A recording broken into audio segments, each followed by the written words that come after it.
This is Report to Wyoming. For today's episode, I was happy to sit down with Austin Burgess. He's the president and director for the Central Wyoming Trails Alliance.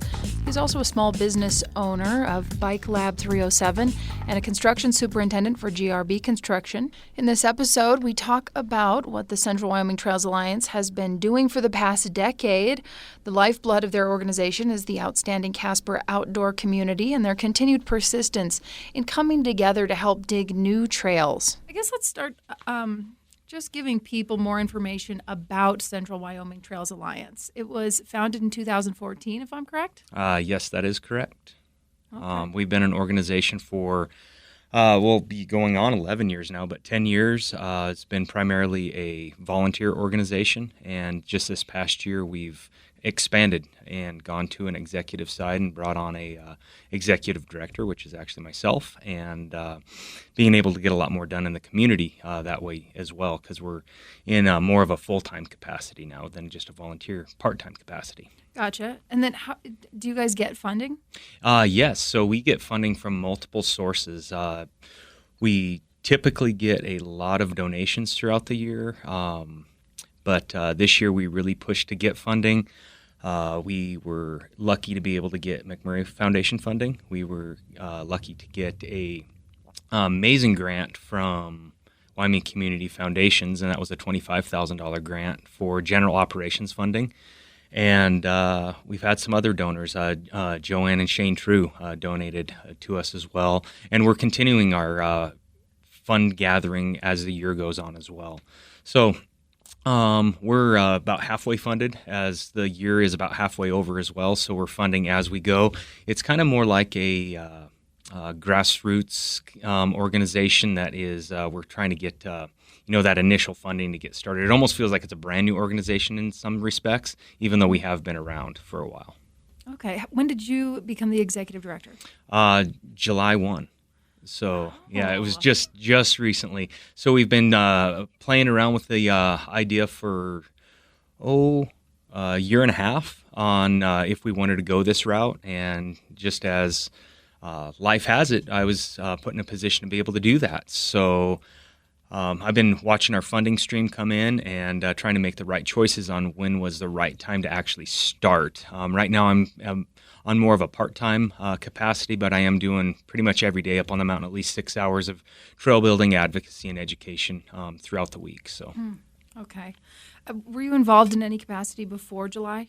Yes, I was the board president for a year and a half, and then on the board as a general board member since 2020.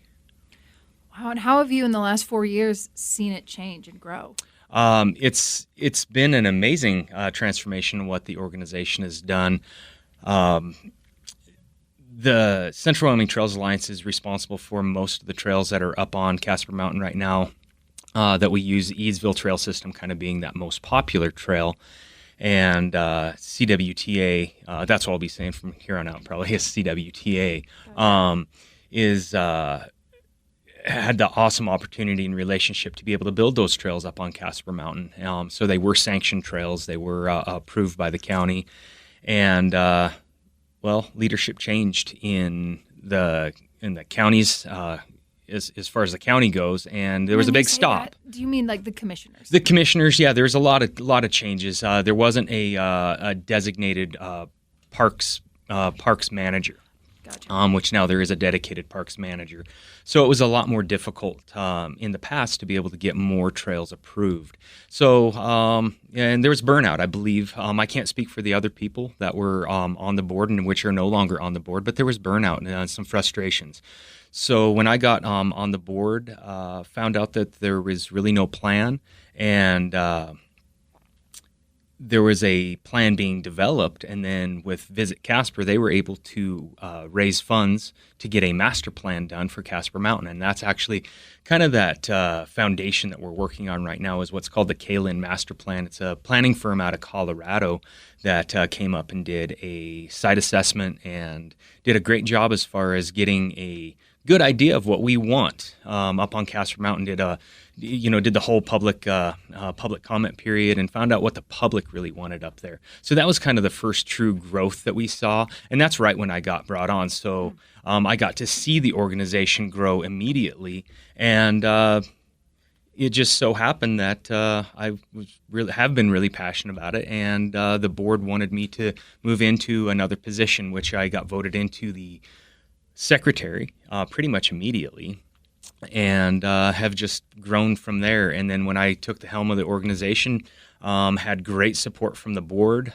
We have some great members of the board that have high passion as well. They just all have full-time jobs, so it's a really hard time for them to be able to do a lot of things.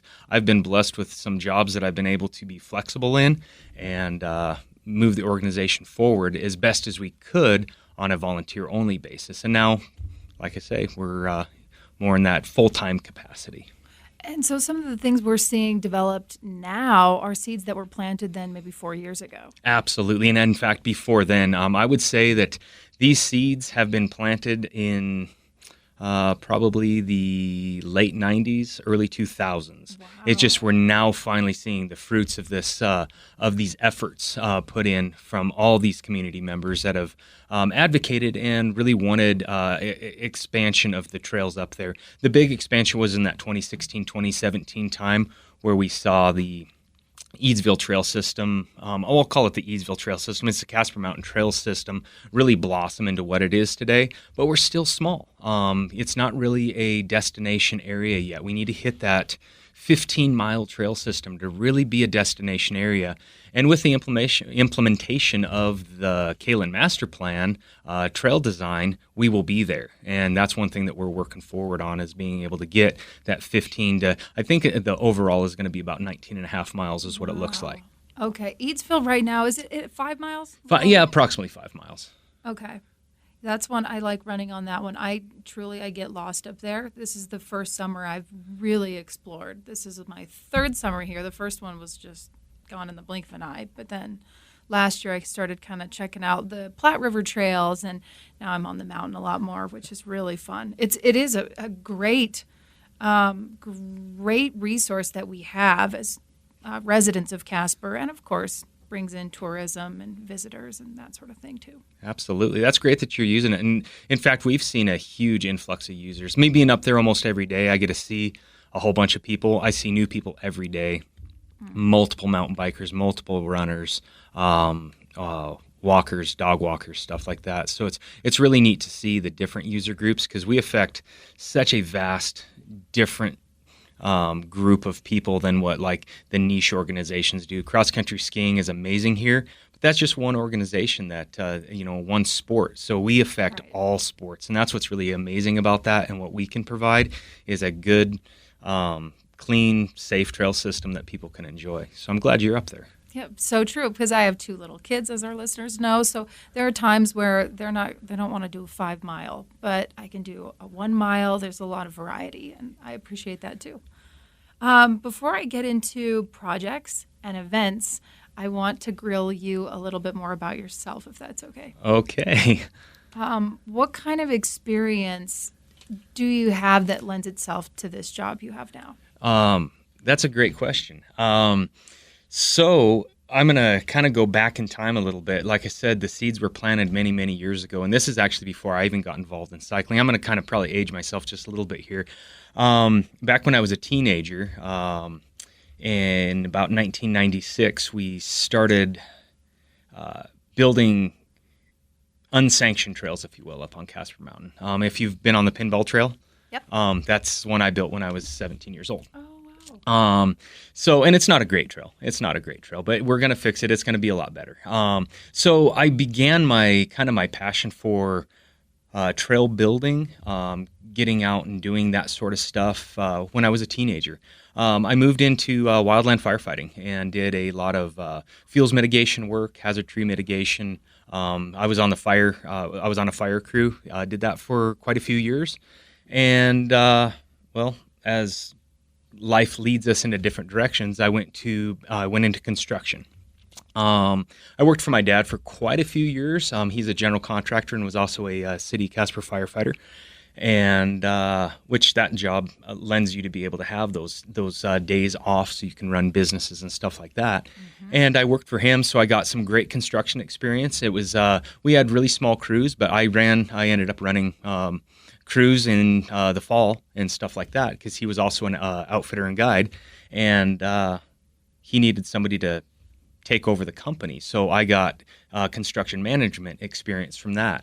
And then as life went on, I got hired on with the city of Casper and worked there for 14 years with the fire service. And so I got a lot of leadership experience and, that camaraderie type experience and just life experience in general. So how that ties into the position that I'm in now is it has given me the ability to talk to people, like talk to you. I used to be a very, very, very shy, not wanting to talk to anybody. And, throughout my life of growing up, it's changed. I have no problem talking to people. I don't have a problem talking about passions and moving stuff forward, creating documents, writing grants. We in-house write grants, and we've been successful on every grant that we've written so far. Now, that could change quickly, but we've been successful on that sort of stuff. And I give all that back to all the experiences that I have gained throughout my whole life. Why do you think? What is the significance of the trail system for you? In what ways do you think it benefits the community? Wow, connecting people to outdoors. I mean, that's one of the big things. I've always loved the outdoors. I love trees. I love sagebrush. I love the rangeland that we have. Wyoming is an amazing place to recreate in because, we're not populated. We're a very low populated state. So we have all these amazing public places that we can go, but a lot are not developed. So what the trails really do for us is allow us to get out there and connect with nature. And Casper Mountain was 15 minutes? It took you probably 15 minutes to drive to the top of the mountain today? I'm 2 miles away. 2 miles away. So you're even closer. So and we have some amazing terrain up there that most people don't get. So we're extremely lucky here. And to be able to expand that and give people and give the community the enjoyment that I get out of that is very rewarding, and give them another trail option, which I know you're going to be probably getting into a little bit as far as projects and stuff go. But that's what we're trying to do, is expand these trail options. Well, one thing that's happening is it's becoming popular now. Even though we are a low populated state, that trail system is starting to get used heavily right now. Yeah. So you start to see a lot of people up there. Well, with a larger area, that 15-mile trail system, it starts letting people spread out amongst these trail systems, and it feels more, you get that solitude of your own environment out there and your own experience rather than having to share it with anybody else. Not that you don't want to share it with people, but some people want to go up and just enjoy that serene area. And that's another thing that we try to do, is we don't try to sterilize the area. We try to keep it as natural as possible and as safe as possible for everybody to be able to use. And that is a good segue into trail building, because I'm curious, when I'm on the trails, you guys get so creative with how you could, and some of it might just be luck and using what's around, but create like a little step up or a little handle or a little foothold or something like that. How do you guys design these? So, on a lot of the stuff, I'll give kudos to the trail crews in the past on getting good designs. One thing that we look at is sustainability of trails. We try to make you got to think what water wants to do.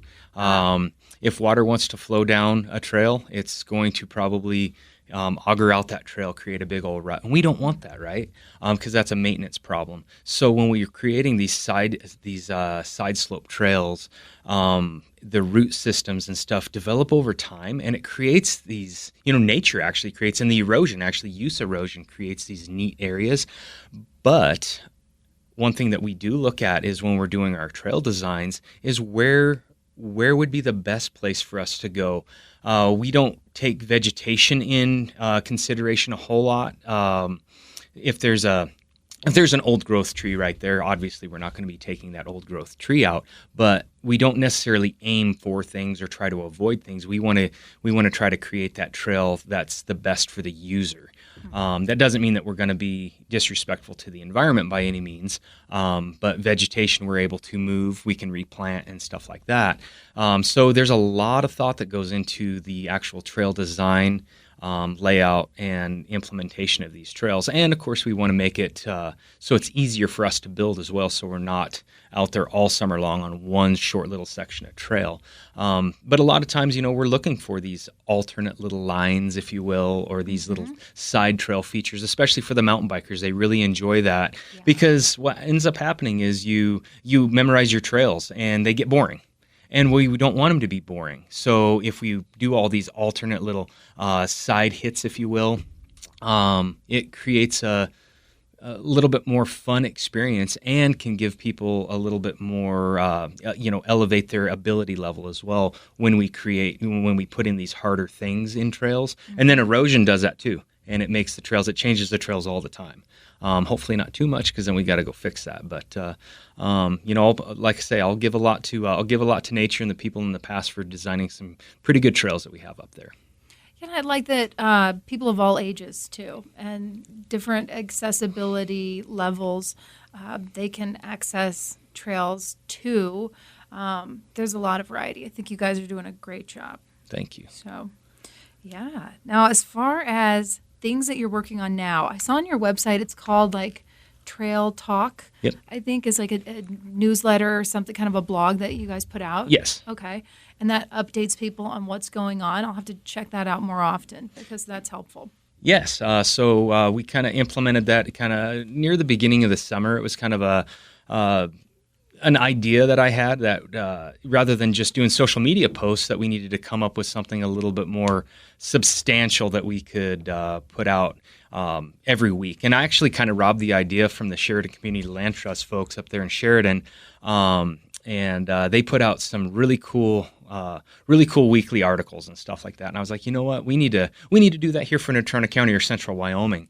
And it worked out really good. It wasn't really developing well. And then our new website came along, and because we completely rebranded. If you kind of look at what we were to what we are now in the past month with our new website, we have a new email address, we have a new look, we have a new feel to everything. I was wondering, it's really sharp, guys. If you haven't checked out their site, you should. Just interrupting. Sorry for just one second. Yeah, thank you. And I got to give a huge shout out to Sarah Rudkin Designs for getting that done for us on an in-kind donation, and that's huge too for us. Is getting these things done at a lower cost, because we can't. I mean, we're a organization, we can't afford a lot of things right now, so it's like one of those things to get that done is just absolutely incredible. But that Trail Talk, we're and that's going to evolve as the season goes on and stuff like that. Give you a little article kind of into who we are.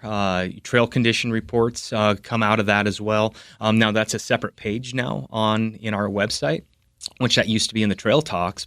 But we have an actual trail conditions report that's in there, which is really important, especially on our shoulder seasons. So that's going to be our, early spring or late fall, when trail conditions start to change, and so people can see what's closed, what's eroded, what's usable, stuff like that. So yeah, I absolutely would love to see even more people. I just saw an analytic report today from our website designer on where we're at right now, and our website is on a pretty good increase of viewers and stuff like that. It's interesting to see what people are looking at. Definitely. Very good. Yeah, sometimes people don't know, and so I started digging around this morning, and I was like, oh, I hadn't found that before. So maybe somebody else that's listening might want to check it out. I just think about the advantages that having a good trail system provides for communities. You said connecting people to nature, also mental health,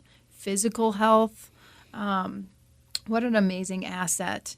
In the winter, are most of these trails accessible for like snowshoeing? There are some select trails that are accessible for snowshoeing. We actually groom the single track let's see, it's probably, well, this year is probably going to turn into 6.5 miles of trail we're going to be grooming this year. And those trails include the Minor Loop, Eadsville. So I break Eadsville down into basically 3 different parts. We have Eadsville South Climb, Eadsville North Climb, and then the Eadsville Upper is what I call it. And if anyone gets out there in the wintertime, you'll see some temporary signs that kind of follow that nomenclature.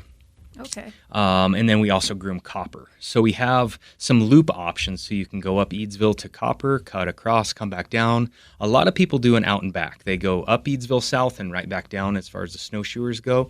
Or if you're more adventurous, you can do the full Eadsville loop, which gets a little bit rowdy in the winter because those windstorms come through and it changes the trails within hours. The trails change. So as far as grooming goes, we try to groom on a consistent basis the Eadsville South to Copper and back down Eadsville Minor Loop. And then one thing we're going to look at adding this year is the 2 new trails within the Minor Loop area because they're a beginner level trail. It's in the lit area, so you can use them a little bit longer in the day. And it's a little bit closer to the parking lot as well for those people that want to get out and do some easier snowshoeing, fat biking, or even skiing. You can ski our trails as well. I'm looking forward to that. I have cross-country skis, but this year I am committed to trying snowshoeing. So we'll see Awesome. about that. And let's talk about projects. It looks like you've got at least 3 or 4 projects actively going on right now. Yes, we are very project heavy right now. One of our biggest ones is that we're working on our first ever mountain bike optimized. That'll be the wording that we'll use, is a mountain bike optimized trail of the advanced level.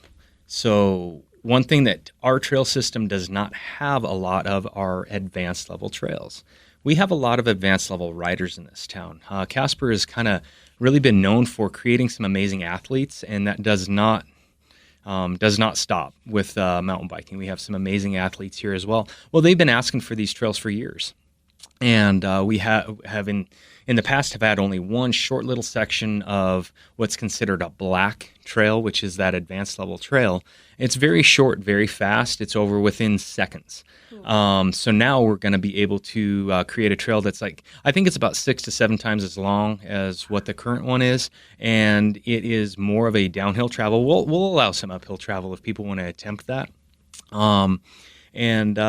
It's going to be rocky. It gets rowdy. There's some drops, no jumps, but there are drops and some high-speed alpine riding, rock gardens, and some really fun features in there that hopefully the advanced riders will enjoy. Maybe put some flat tires on bikes, stuff like that. Should be fun. I believe the nomenclature I read was nasty. Nasty, yeah.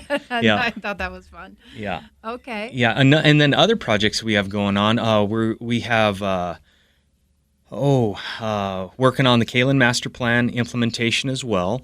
We're actually actively marking, well, not right now, obviously I'm here right now, but this week we're going to be hopefully finishing marking the McMurray Mountain Park Outer Loop, which is over at the Biathlon Center. And that'll be about a 3.5 mile outer loop that we're hopefully going to be able to get started on in mid-August. And so that's another project we're doing. Another project we have is just our ongoing maintenance. We kind of have that delineated as an actual project because that requires, a different approach to what we're doing up there. And then the bridle trail. We take care of a lot of the trees on the bridle trail, and we're working on a plan to get the bridle trail more usable and take care of some of the water issues that are up there. And we haven't done anything major yet on the bridle trail other than taking care of some of the hazard trees, but we're working on a great plan. And then another project, which I haven't really talked to many people about, is that the county's approached us as far as fixing the dinosaur trail out at Alcova. Oh my God, I would love that. So it's a really dilapidated trail. They approached us. They don't have the staff to be able to get that done. We'll be looking at probably doing that one. That'll kind of be our shoulder season project for us when it's cooler outside. even if it's snowy outside, we can still work on that one. That one's going to require some additional funding for us to be able to get done on that one. However, it needs a lot of work. So, but that's another project we're doing, and we're adding projects. And then kind of another project we have, which is outside of Natrona County, is at Duncan Ranch Trail System. We have partnered with the Outdoor Enthusiasts of Converse County, or the OECC, to collaborate our efforts out there to get that trail system expanded, signed, maintained, and new trail built out there. And we built a really cool bridge, built a cool new drop out there, and it's actually a built feature, and done some great collaborative work out there. Oh, excellent. And for the people that use these trails, it might be interesting to try to visualize what your volunteers, how many volunteers you have. Is it an army of people? Is it a dozen? What can you? It depends on the day. Every Monday night we do volunteer community trail builds. And those range, depending on the group, range anywhere from about 25 volunteers down to, I think our smallest was 6. And then I just adjust what we're doing when we have the lower numbers. And our big numbers, obviously, I don't know how many people I'm getting that day. So I have these grand plans at the beginning of the day on Monday on what we're going to do, and then I just have to adjust for that. Overall, though, I would consider it an army of volunteers. It's somebody new every single time coming up. We've had over 500 volunteer hours this year, which is incredible when we look at the in-kind donation amount of labor involved with that. Just different youth groups, different church groups, different user groups. Lately, we've been featuring Casper area mountain bike youth racing. And they are a middle school and high school mountain bike racing team. They are not part of the school district, however. They're kind of a separate racing team, but it does comprise of just students. And they've been coming up for some trail hours because they get entered into, I believe they told me they were entered into a trail building competition for a golden pick, I believe is what it is. And so their trail hours count towards that. And they've been featured for 2 consecutive Monday night trail builds, and they've brought up quite a few kids, pretty much their whole team. I think the first night they were only missing 2. The other night, I believe, or this past Monday, they brought up the whole team, coaches included, and family with them. So we have some great time, and we're not just going out and just saying, "Oh, build trail." We're instructing. We're trying to develop leadership and stuff like that with those guys and get them involved, because hopefully one day they can be sitting here talking about, back when I was 17 to 19 years old, I built those trails just like I am here. And that's what we're going for, is that recruitment, retention, and just that stewardship of the trails and getting them excited about what we're doing. So if somebody does want to volunteer, do you prefer if they register online or something, or just show up somewhere? So they can just show up on any Monday night. And What time? It's 6 o'clock is when we start. 6 o'clock. And Where do you guys? So that's the difficult one, is it depends on what trail we're working on. And as of right now, we have consistently been meeting at the Skunk Hollow parking lot, which will hopefully be called the Skunk Hollow Trailhead here pretty soon. We got to get approval on that one. So, but at the Skunk Hollow parking lot, which is kind of the main parking lot that kicks off the Eadsville Trail. And we meet down there 6 o'clock, do a quick trail briefing, talk about our trail safety stuff that we talk about, tool handling, kind of what we're going to be doing for the day, and get on the trail and hopefully start building trail by about 6:30. This has been Report to Wyoming, presented in the public interest by Town Square Media.